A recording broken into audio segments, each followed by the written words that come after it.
In the last video, we looked at the Admiral Ushakov-class coastal battleship and their service in the Russo-Japanese War as a part of the 3rd Pacific Squadron. Now we will look at the class of ship that serves as the flagship of that squadron, the Imperator Aleksandr II class battleship. The Imperator Aleksandr II class is a pair of pre-dreadnought battleships built for the Imperial Russian Navy in the 1880s to counter smaller armor ships in the Baltic Sea like the Danish Helgoland and the German Saxon-class ironclads. They were the first all-steel battleship to be built for the Imperial Russian Baltic Fleet and were designed to be able to ram other enemy ships with their ram bow. This class of battleship would be the template of all Imperial Russian battleship until the arrival of HMS Dreadnought. The two battleships were built in the new Admiralty shipyard at St. Petersburg and were named Imperator Aleksandr II and Imperator Nikolai I. The two ships have some differences as Imperator Nikolai I was planned to be built in a completely different design, but was changed at the last minute to be a modified version of Imperator Aleksandr II. Imperator Aleksandr II was laid down in 1885, launched in 1887, and commissioned into the Imperial Russian Navy in 1891, and Imperator Nikolai I was laid down in 1886, launched in 1889, and commissioned in 1891.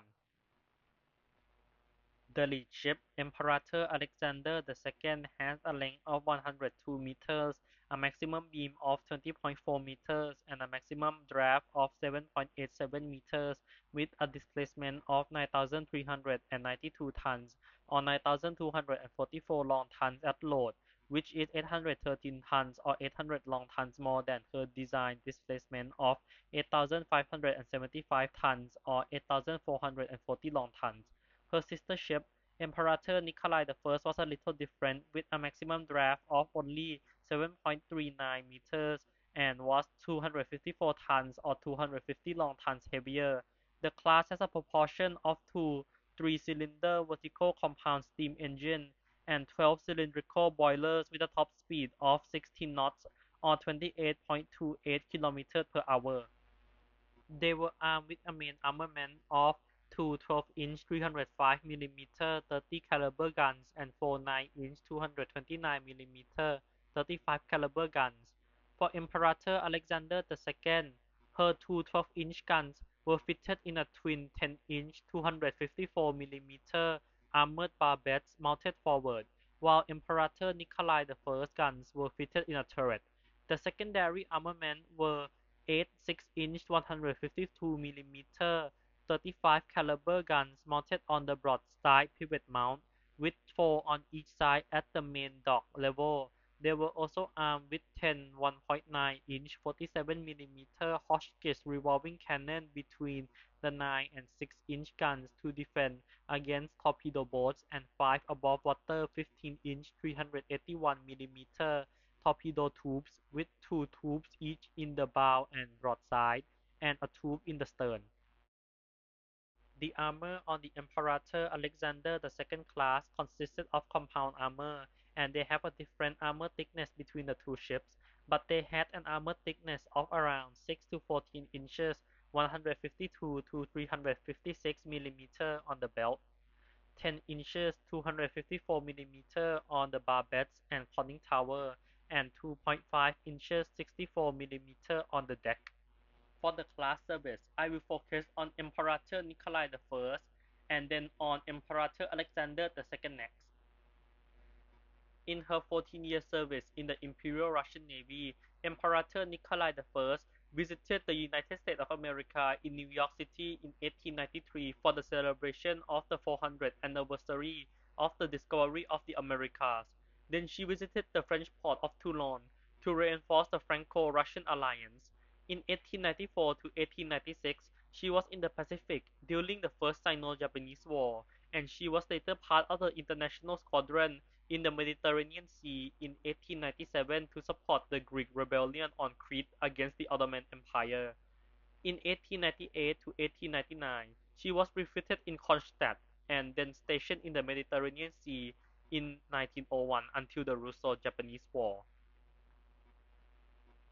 During the Russo-Japanese War, Imperator Nikolai I was transferred to the Baltic Sea in 1904 to be refitted as the flagship of the 3rd Pacific Squadron under Rear Admiral Nikolai Nebugatov, who you guys may remember from the last video on the Admiral Ushakov class coastal battleship.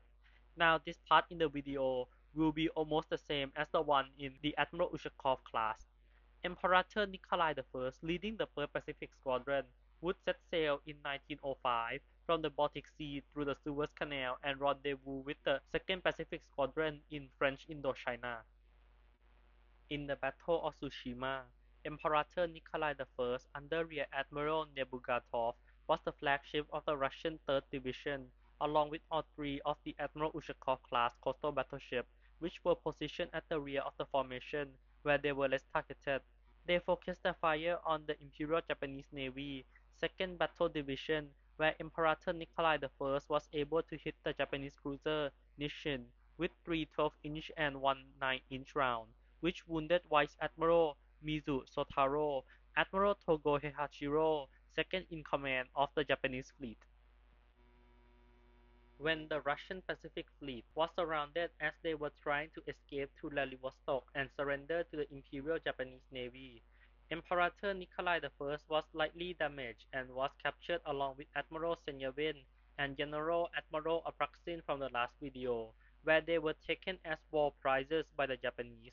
Imperator Nikolai I was renamed to Iki and commissioned into the Imperial Japanese Navy in 1905. From 1905 to 1910, Imperator Nikolai I, now Iki, was used as a gunnery training ship and later as a coastal defense ship and training ship from 1910 to 1915.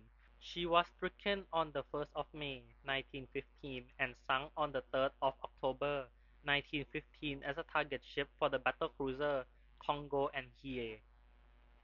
For Imperator Aleksandr II, her early service began with her participation in the opening ceremony of the Kiel Canal in 1895. Like her sister ship, she was part of the international squadron to support the Greek rebellion on Crete in 1897. In 1902 to 1904, she was reconstructed in France, removing the torpedo tubes and exchanging the 9 and 6-inch guns and revolving cannons for 5 8-inch 200mm 45 caliber guns, 8 newer 6-inch 45 caliber guns, and 10 3-pounder guns respectively. She then served as an artillery school ship in 1904. During the First World War, she was stationed in the port city of Kronstadt and was renamed Zaya Sobodi on Dawn of Freedom in 1917 during the Russian Revolution. In 1921, she was turned over to the Kronstadt Port Authority and sold for scrap in 1922, but was not stricken from the Navy list until 1925. Thank you for watching, and if you have any suggestion or want me to go more in depth on each of the ships in this class, please write them down in the comments below.